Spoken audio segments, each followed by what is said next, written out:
Good morning student, welcome to my channel.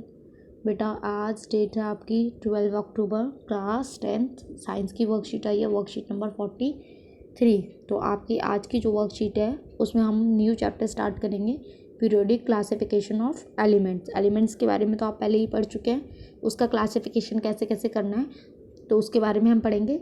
चलिए, matter around us is present in the form of element, compound और mixture. 3 form में होता है element, single element, compound और mixture की form में। Elements are substance containing atom of only one type. ठीक है, एलिमेंट में सिर्फ एक ही टाइप का एटम सब्सटेंस होता है, जैसे सोडियम, मैग्नीशियम और gold. There are 118 elements known to us. कितने एलिमेंट हमें पता है अभी तक? 118। All these have different properties, सबके अलग अलग प्रॉपर्टीज है। Out of these 118 only 98 are naturally occurring. चलिए, अब हमें जो पीरियड जो क्लासिफिकेशन करने की ज़रूरत क्यों पड़ी? ठीक है, need for periodic classification. Elements were classified so that they could be studied easily and in an organised manner, ताकि हम उन्हें ईजिली उनके बारे में पढ़ सकें।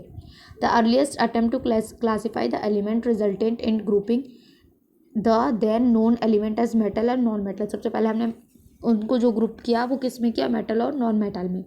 उसके बाद क्या हुआ? उसके बाद फिर बहुत सारी प्रॉपर्टीज़, एलिमेंट्स चेंजेस हुए, तो उनके जो क्लासिफिकेशन था वो चेंज हो गया। तो सबसे पहले डोमिनेंट ट्रेड्स का क्या है, इन्होंने क्या कैसे इनको क्लासीफाई किया उसके बारे में पढ़ते हैं। In the year 1817 Dobereiner a German chemist try to arrange the element with similar properties in group. इन्होंने क्या किया? जो जो सिमिलर जिनकी प्रॉपर्टी थी उनको एक ग्रुप में डाल दिया। When elements were arranged in the order of increasing atomic mass, ठीक है, ग्रुप ऑफ 3 एलिमेंट, ठीक है, उन्होंने उस 3 एलिमेंट को एक साथ रख लिया, उसका नाम हो गया known as triad. Having similar chemical properties were obtain.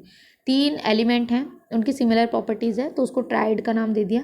The atomic mass of the middle element of the triad was रफली the average of atomic mass of the other 2 element. यानी कि हमारे पास अगर 3 एलिमेंट है, इसका जो हमारे पास एटॉमिक मास नंबर है और इसका जो एटॉमिक मास नंबर है, हम उन दोनों का अगर एवरेज निकालते हैं, इन दोनों को जोड़ के डिवाइडेड बाय 2 करते हैं, तो जो हमें एटॉमिक मास मिलेगा वो हमें सेकेंड के अप्रॉक्स मिलेगा। ठीक है, इन्होंने ऐसे बताया हमें।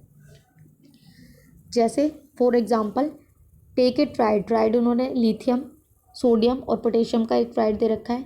ठीक है, अब इसमें देखिए एटॉमिक मास जो है 6.9, इसका 6.9, 23 और इसका 39 दे रखा है। तो हम 6 और 39 को ऐड करेंगे, 2 से डिवाइड करेंगे तो कितना आएगा? यहाँ पे देखिए लिथियम एंड इसका जो एवरेज आया है 22.95 आया है। तो हमारा इसका सोडियम का इन्होंने कितना बताया? 23 बताया है। तो रफली है ये इक्वली उसके बराबर है। तो इनका मेथड ये था। ठीक है, इसमें लेकिन कुछ लिमिटेशन थी। क्या थी? he could not identify only 3 triad form the element known as at that time. Hence this system of classification into triad was not found to be useful. ठीक है, चलिए सेकंड देखते हैं। Newlands law of octaves. Octaves उन्होंने क्या किया था देखते हैं। Newland arrange them into Newland arranged the then known elements in the order of increasing atomic mass. इन्होंने क्या किया? increasing atomic mass में डिफ्रेंशिएट किया। ठीक है, found at the property of every 8th element. हर जो 8वां एलिमेंट था सिमिलर, उसकी प्रॉपर्टी किसके सिमिलर थी? That of first element. First और एट्थ की प्रॉपर्टीज सिमिलर थी। He compare this to the octave founds. Octave मतलब क्यों लिया है? ऑक्टेव मतलब 8।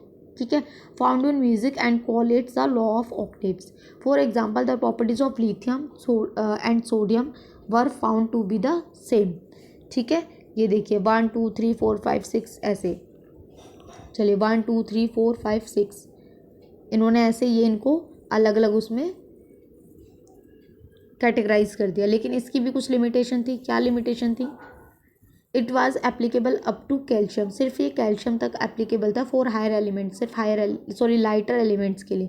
ठीक है, properties of new discovered element. अब जो नए नए एलिमेंट डिस्कवर हो रहे हैं उनको हम कहाँ पे पुट करें, उसके लिए वो फिट नहीं बैठ रहे थे उसके लॉ ऑफ ऑक्टेव्स में। To fit elements into this table Newlands puts even 2 element together in 1 slot. इन्होंने क्या किया? 2 एलिमेंट को एक साथ भी रख दिया। जैसे यहाँ पे ये देखिए इन 2 को रख दिया, यहाँ पे 2 को साथ में रख दिया। ठीक है, slots so that 2 in the column end of unlike element having different properties. तो ये इनके लिमिटेशंस थी, यहाँ पढ़ लीजिएगा। चलिए क्वेश्चन देखते हैं। What was the need for classification of element, classification करने की ज़रूरत क्यों पड़ी? तो इसका आप फर्स्ट का आंसर यहाँ से लिख लीजिएगा।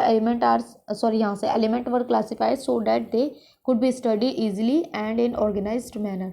फर्स्ट का आंसर आपका यहाँ से हो जाएगा। Second question, right down the 3 elements that show Dobereiner triad. तो इसमें बेटा आप 3 एलिमेंट, आप ये 3 लिख सकते हैं, ये 3 कोई से भी आप लिख लीजिएगा, ठीक है। Third, Newland divided element into horizontal row of 8 element each.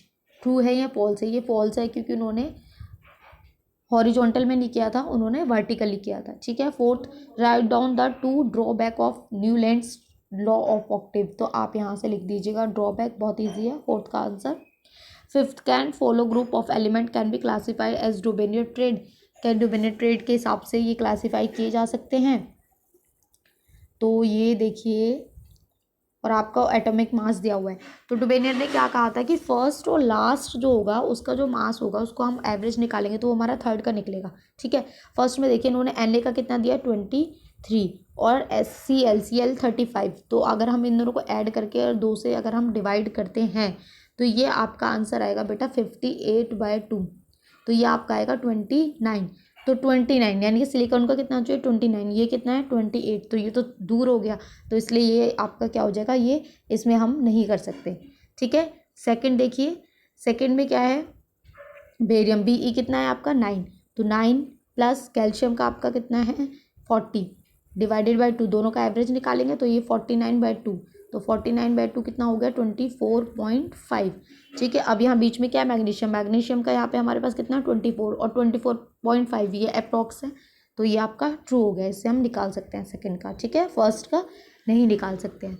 I hope आपको आंसर्स क्लियरली समझ में आए हों। तो प्लीज़ चैनल को लाइक कीजिए, सब्सक्राइब कीजिए और कमेंट कीजिए। Thank you.